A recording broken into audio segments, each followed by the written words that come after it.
Happy Wednesday. It's the second day of Stocktober, and we are going to make some apple pie filling. And I'm feeling like a little bit of a rebel today, and I'll explain why. So I have a half of a bushel of apples, and these are John Go apples. And I set about 10 of them to the side to make caramel and candy apples with my babies. So this is when I started slicing them up, I have 3 bags of scraps, and I ended up with 12 quarts of apples.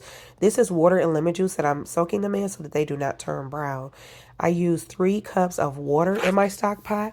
And after my 3 cups of water, I'm going to use 2.5 cups of lemon juice. Again, remember, I have 12 quarts of apples, so you can tweak this to however many apples that you have. After I add my 2.5 cups of lemon juice, I'm going to use some apple pie spice. Now, apple pie spice is basically allspice, cinnamon, and nutmeg. And I'm also going to use 12 cups of sugar.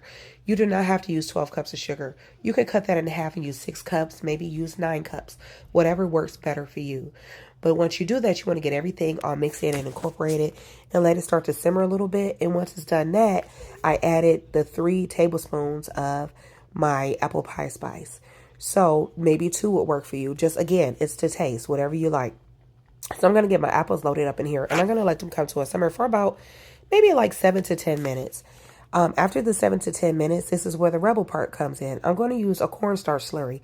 I use 1.5 cups of cornstarch slurry, and you should use clear gel.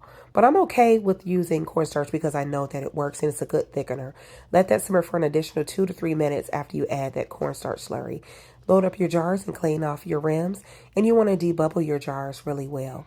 I got my lids and rings on, and we are going to load this up in a hot water bath canner.